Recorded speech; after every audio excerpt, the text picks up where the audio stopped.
So is Will Reichard the real deal, or is he just going to be the next drafted kicker that flames out? Welcome to the Locked On Vikings podcast.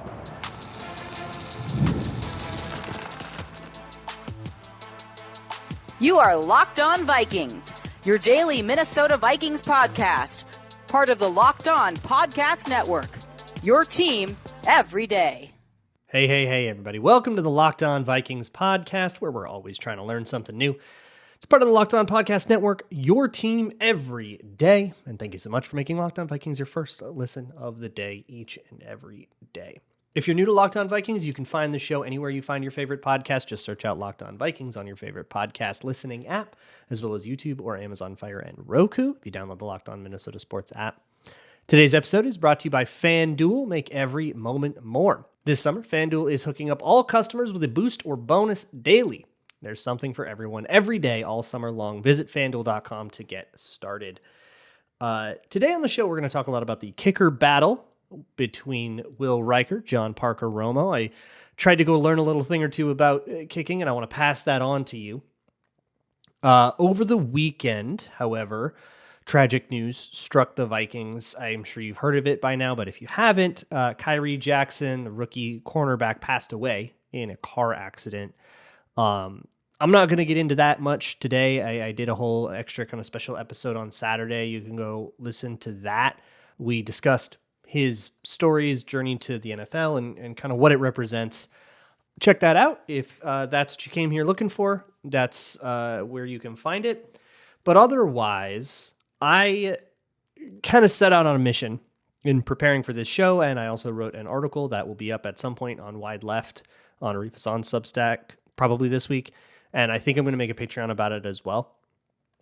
But the kicker battle, like the Vikings drafted a kicker. Okay. So I don't like drafting kickers. I think there's just a mountain of statistical evidence that it just doesn't really give you a better chance than just waiting and picking the guys that didn't get drafted. Like we're just not that good at figuring out who the kickers are that are worth drafting.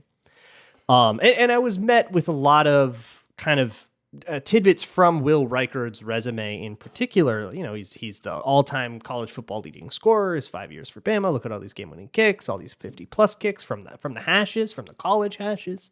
And I get it, but that always kind of rings a little bit hollow for me because the whole argument is basically saying that all of that evidence is not predictive. So just throwing more unpredictive evidence at me, like, isn't going to be very persuasive. But instead of just like whinging about draft capital spent or whatever, like we're past that, right? Like that's in the past. Let's instead look at these two kickers, what we can find on tape and what we can learn about kind of the art of kicking. So if we're going to try to learn something new today, we're going to learn something about kicking. I am going to heavily be relying on a Glazier clinic from Jay Nunez, who is the Alabama special teams coordinator. He's Will Reichard's coach, and actually did a clinic a couple years ago with a lot of footage of Will Reichard as like the example, both of like doing things well and poorly and stuff. So it was very enlightening. If you have a Glazier login, I super recommend it. But I guess there are 4 things that I learned that I kind of took from that I am applying. So I'll share those things with you. And the first thing is plant foot. This is something that comes up a lot at a lot of positions in football and at a lot of things outside of football. If you want to talk about discus, if you want to talk about golf or pitching in baseball or hitting in baseball, like throwing in baseball, like your toe will take you where you want to go, essentially. And it is just true in a lot of athleticisms where you want to get your hips turned a certain way, where all your power and your torque is in your hips because it's where your lower half meets your upper half. So if you twist one half and not the other half, your hips are going to be kind of where that power is, right? So if you can try it, this is the best way that I know to explain it is like, I want you to really feel what I'm talking about with this. If you stand straight up and down, feet shoulder width apart, feet parallel to each other, and then you take one foot and you kick it out. Point your toe outward, 90 degrees, perpendicular, as best you can. I don't like, depending on how flexible you are. Point that toe another way, and then stand on just that leg. Lift your other leg up, and watch what happens to your hips. They are going to turn naturally right to where your foot is. right to where your toe is pointing. That's why your plant foot needs to point there. So kicking is no different. When you do your run up and you plant, you want that toe to be pointed at the target. There's actually one that I'll go over in the article, but it's from Justin Tucker. It's a game-winning kick from many years ago. And I think like 2015, I want to say it's against the San Diego Chargers. So, date it that much. And he's kicking from the right hash. It's like a 39-yarder. And he actually points his plant foot back to the inside of himself. Like back off to the left, even though he's running in and kicking. His right foot then points to the left, or his left foot points outward to the left, and then his foot comes around and hooks, and it gives it like a really intense leftward trajectory that works out really great on a 39-yard kick from the right hash, right? Because you've got the entire length of the uprights to kind of miss. So push it as leftward as you want, basically. And it goes in no drama. Justin Tucker in particular, by the way, is the exception to all of these rules. If you got the next Justin Tucker, congratulations. You were right to draft a kicker. So that has happened once, and also Justin Tucker wasn't drafted. So it's like really hard to make that argument. But literally like even like Butker and Matt Prater back in the day, like all of these other good kickers, Dan Bailey even at his peak, like all these other kickers statistically have paled in comparison to Tucker. Tucker is like something special. So it was like this is like the Ray guy of this. And part of that is that he can take these mechanical things like the plant foot and weaponize them, rather than what most kickers are doing, even the really good ones, are just trying to be consistent every single time, right? To lower variables, to remove chaos from your motion.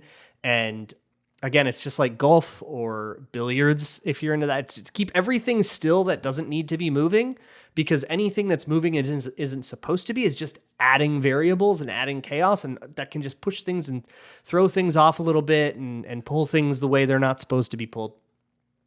But Justin Tucker has that mastery like so comfortably that he's actually going now outside of it and weaponizing it. You think of the greats in anything, that they understand the rules well enough to know exactly when they can break them. And I think that makes Justin Tucker, like I gained quite an appreciation for Justin Tucker in particular in this thing. But that's the plant foot, right? You want your plant foot to point where you want the ball to go. Your hips will come around, your leg will come around the way it's supposed to. And then I guess we'll just kind of start from the feet and work our way up. The other foot, the actual kicking foot, you want it to come in and actually hit with like the top flat part of the middle of your foot, metatarsal, if you will. And you want that part because it's flat, it's blunt, and it's even, right? You don't want to hit with your ankle. You don't want to hit with your, the like square toe of your shoe, which, that's a smaller point, which means if the angle is a little bit more off, you might have a different angle. Hit with that nice flat part of your shoe. And again, Justin Tucker is very good and consistent about that. But if you want to see some shanks, look at it. Like if you see a shank and you want to know why it happened, looking at that, like just the area of the foot that made contact can explain some of the worst ones. This is one that I think a lot of kickers are really consistent about. But if a miss is really bad, like the Blair Walsh one, look at the foot and you might find something. Look at the actual strike of the foot and look at where on the foot that the ball actually makes contact. And you might find something interesting. So that's two. You want the foot angle and you want the plant foot and the actual kicking foot, and just the angles of both of those feet need to be a very specific thing. And you want your toe to be down below your heel just a little bit. Ideally. Actually, Justin Tucker does it the other way. So I guess that might be another school of thought because he does it the same every time. So I'm sure it's on purpose. But anyways, there are a couple of other things to talk about before we actually get into the nitty gritty of Reichard and Romo themselves. So that'll be next. Today's episode of Locked On Vikings is brought to you by FanDuel, America's number one sportsbook. Summertime is futures time in the NFL world of gambling, and that means it's the time to go look at what Justin Jefferson's receiving over-under for the season is and go slam the over. Every year except for last year where he got hurt, he has hit his over. Right now his over is 1,300.5. If he plays every game, which of course You can't guarantee that, so take that as you will. But if he plays every game, even if he only misses like 2 or 3 and keeps up his receiving average that he's like had throughout his whole career, he'll crush that. 1,300.5 is about as high as the books are willing to go on a guy, and it's still like I think the over is going to get a lot of play there. So get in while you can if you want to do that. But right now, FanDuel is hooking up all customers with a boost or bonus daily. There is something for everyone every day all summer long. Just go to FanDuel.com and make the most out of your summer. FanDuel, official sports betting partner of the NFL.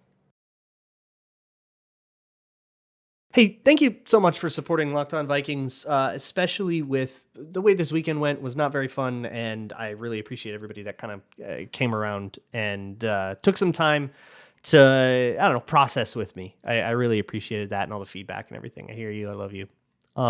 If you want more traditional Minnesota sports talk, you can go to the Locked On Minnesota Sports YouTube page, Minnesota Football Party. I'm on that Mondays and Thursdays, live in the morning on Mondays and Thursdays, or it's noon central on Mondays and Thursdays, as well as their 24/7 live streaming channel that has Minnesota sports talk going on all day long, every single day. Moving on here, there are 2 other things that I want to point out about kicking mechanics that are kind of like the ideal, the platonic ideal of the kicker. One is posture. You want your posture to be nice and tall, and you want your hips to be square. That kind of goes with the toe one, so it's sort of an extra one and doesn't count toward the 4, but you don't want to be like leaning over, and after you kick, your body's going to kind of crunch down, and that's natural, but as you are making contact, you don't want to have done that early.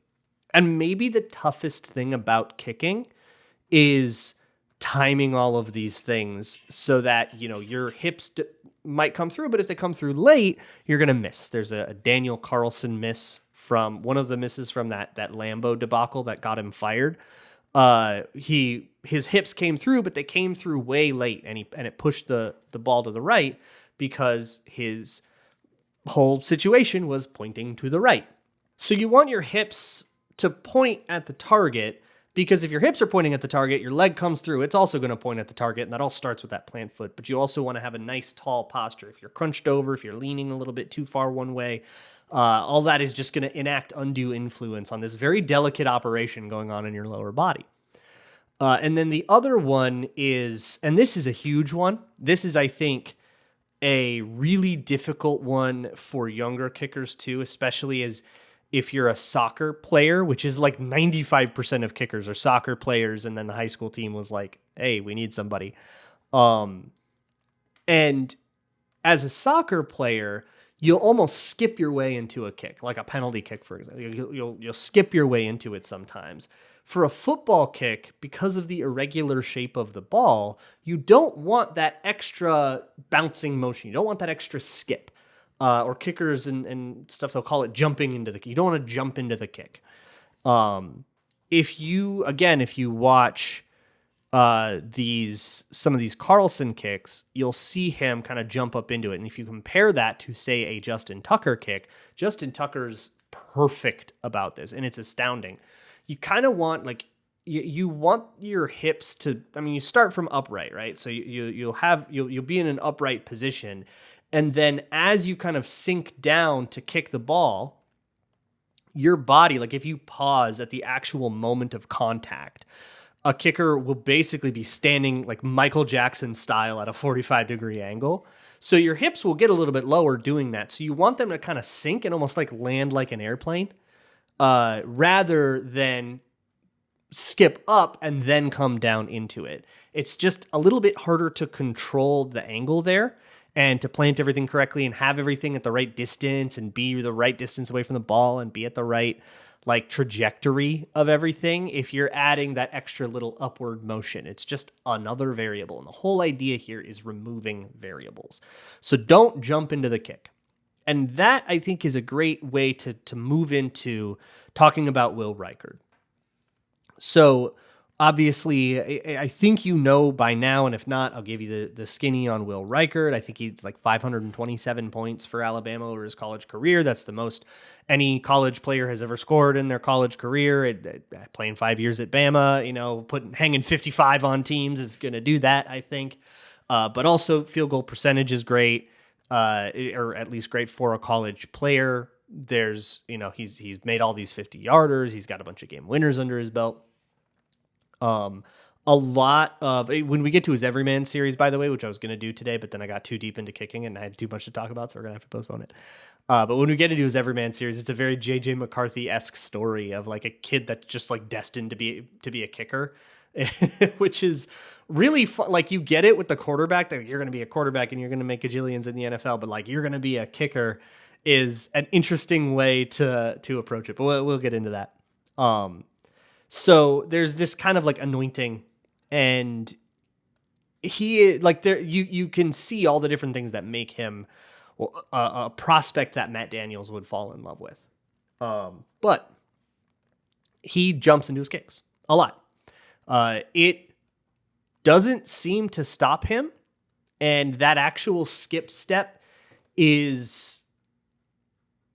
I have seen somebody teach something like that elsewhere, but not Nunez, who is the actual guy coaching Will Reichard. So I think that's interesting. And he actually, in the clinic, he points out an example. He's like, I jumped into his kick a little bit. We're working on that. So they were working on that a little bit, and it's extraordinarily subtle enough where it didn't affect his kicks. So I think I'm like torn on how worried I am even about it.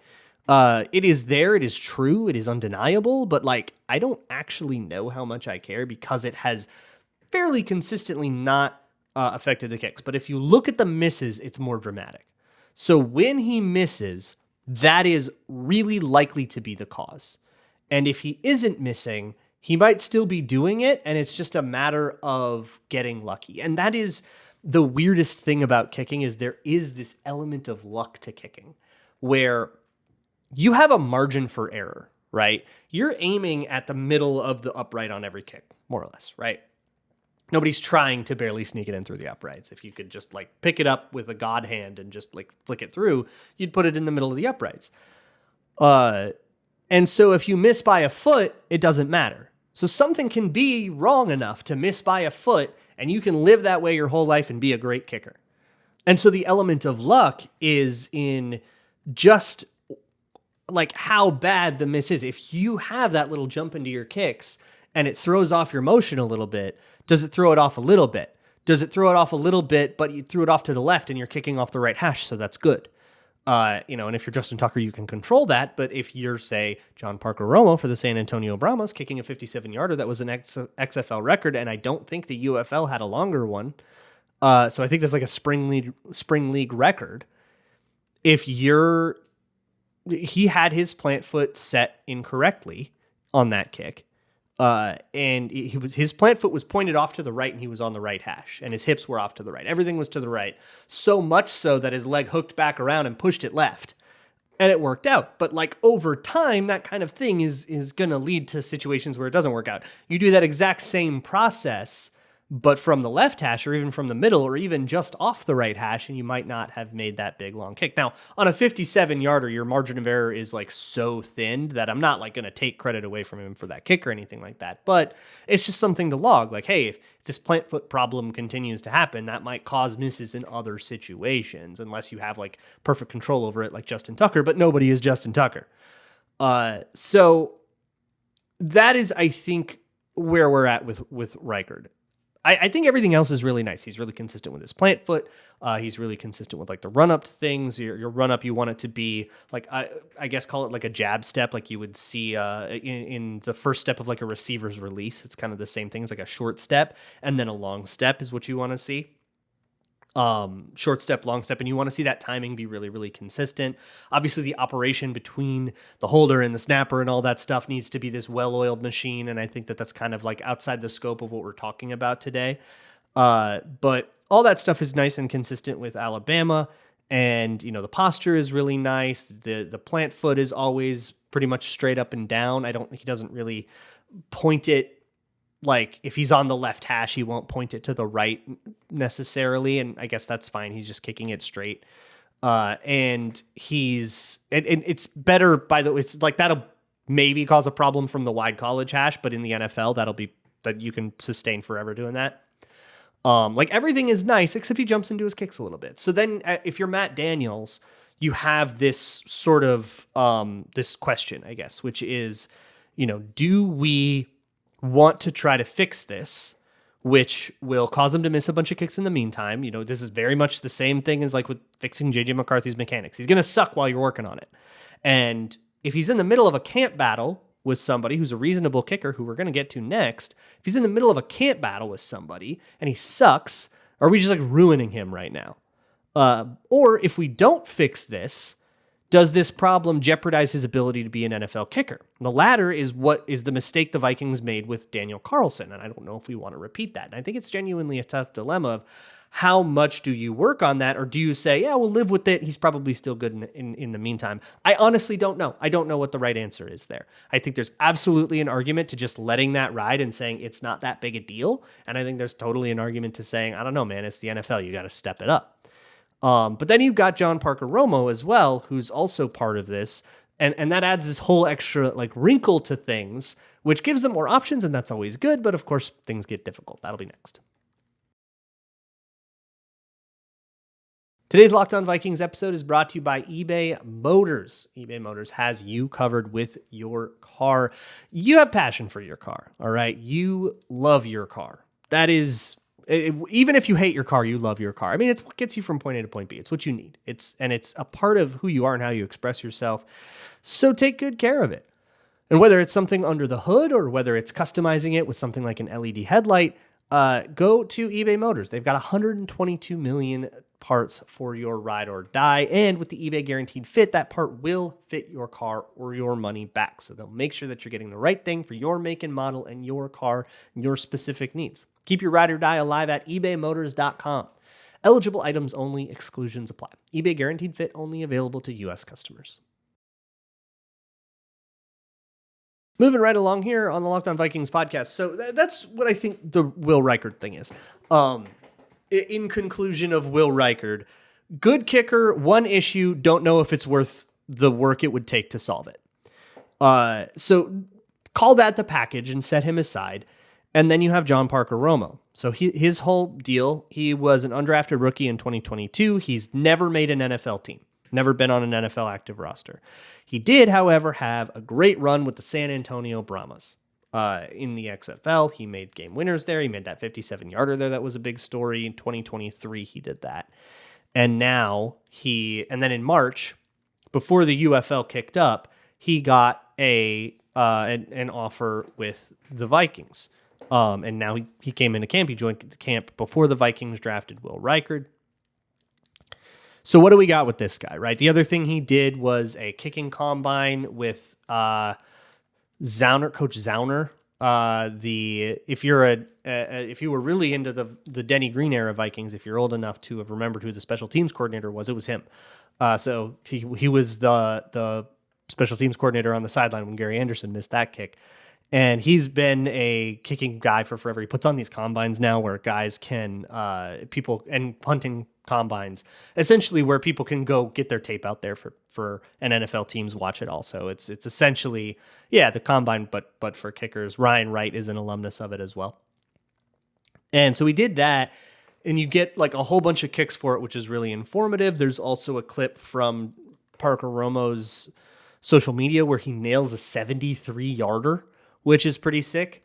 The video does cut off. I'm pretty sure it goes in, but the video does cut off a little early if you want to be super conspiratorial about it. But the thing for me too is that he's doing it from a tee, and that's actually really different. It's still a really, really impressive accomplishment, like far be it from me, but I do think it's worth pointing out that a holder adds variables, and overcoming those variables and learning how to deal with those variables is part of kicking that you can't really showcase when you're kicking from a tee. One of the biggest things, and this is interesting, this is something Jeff Locke actually talked about after the Blair Walsh miss, in like it was like the next training camp, like things had simmered down a little bit. So he was comfortable kind of talking about the art of holding. And he's like, one of the things about holding is the amount of pressure you put on the ball is really important. He said like earlier, like I would cause misses because I was putting too much pressure on the ball, and that like robs you of power, and it changes the angle, changes everything, right? You're just holding it down too tight. But do it too light, and it's what's called a watermelon hold, which I've been misquoting that forever. A watermelon hold is essentially one where it's so light that the ball is just standing up on its own. It's going to start falling over, and then anything can happen, right? If the ball is falling over while you're holding it. So the amount of pressure needs to be really dialed in. But the cool thing is that it depending on what kind of field you're at. Like he's like, you got to do it different at Soldier Field because of the way the grass is there than you do at US Bank Stadium to kind of account for how different it will be to kick on grass or on a slick surface. Like if it just rained or if it's dewy, or if you're just on straight up turf, like at US Bank Stadium. So you'll do different things there. And a tee doesn't deal with any of this. It's really just an excuse to talk about that fun little factoid about holding that I thought was cool. But I don't know, it's worth, I guess, a grain of salt on an accomplishment that's very cool, even with a grain of salt. Anyways, what I noticed with him, though, again, it's about consistency, right? If you make 173 yarder, but you miss a bunch of 30 yarders, you're not a good kicker. If you make all your 30 yarders and I don't care what happened on your 73 yarder. So in that kicking combine, you get a whole bunch of different reps of John Parker Romo. And what I noticed was kind of like nothing was a glaring issue that happened every single time, but there were a couple of things that happened a couple of times that make me concerned about his consistency. And perhaps consistency would be why you've gotten cut at every time, every time you tried to make a team, which I think it's 3 different teams he's been a part of. And even in 2023, before after his XFL season, he still didn't make it. He got a camp invite, but still didn't make a team. So the two issues are that his plant foot will go to the outside of him sometimes. I talked about that on the 57-yarder that he made for the Brahmas. That was such a big story. It does show up on other kicks, and that will cause other misses. Like it wasn't just that one thing. It wasn't a Justin Tucker situation where he was actually doing all that on purpose to hook the ball to the left because he was on the right hash. No, it just seems like a habit that he has sometimes. And he does jump his hips a little bit. He doesn't jump his hips every single time. And Reichard kind of seems like he does jump his hips a little bit every single time, but it's the same. It's consistent. So all in all, to kind of tally all of this up, here's the inconvenient truth, and it sucks. But I like Reichard's the draft pick, so you're gonna have to see something really dramatic for John Parker Romo to have any chance in this competition, and that's not fair. Nor is it the kind of meritocracy you would come to expect from the NFL, which presents itself as such, but rarely follows through on that. It's you spend a pick on somebody and you're probably just going to force the issue unless Reichard is just a total like head case and a mess, right? Or John Parker Romo is making 65 yarders every single day in practice or something like that. But it's actually Reichard that's been doing that stuff in OTAs. He was like making multiple 60 yarders in practice and all that, and had all the beer. Like Matthew Collar was like beside himself, which is funny because Collar himself has been a pretty vocal detractor of drafting kickers. He wrote a whole piece when the Vikings drafted a kicker, like, well, this has never worked before, but maybe they think it'll be different. So to kind of win him over, I think is meaningful. And like people are excited about him. So I think if I had to put a prediction on it now, I would probably throw my lot in with Will Reichard, both because of the status quo of being a draft pick and all that stuff, but it also seems like he's just playing well. And after watching all this, I think I will take the guy that has one issue, but it's consistent, because we can work with something that's the same every time, but a little bit of a little lack of consistency in someone whose claim to fame is maybe a couple of ridiculously long distance kicks that when you look into the details of them, have the signals of being fluky. That's where I kind of get a little more worried about that. So I think there's a lot of reasons to throw your lot in with Reichard, but I think a lot of the stuff that I think is more predictive of kickers, sadly, matters less than, we spent a sixth on this guy though, so we probably should just like roll with him. And I think maybe the larger curiosity is going to be, do the Vikings try to get him to stop jumping his hips, or do they say, you do you did great at Alabama, do the motion that you're comfortable with, and we'll just kind of work this more on the mental angle, which is a whole different angle of kicking and part of kicking coaching that I didn't even touch on this one, but is very, very, very important. How do you talk to a player right after they miss a kick so that you fix the problem and you don't make it worse?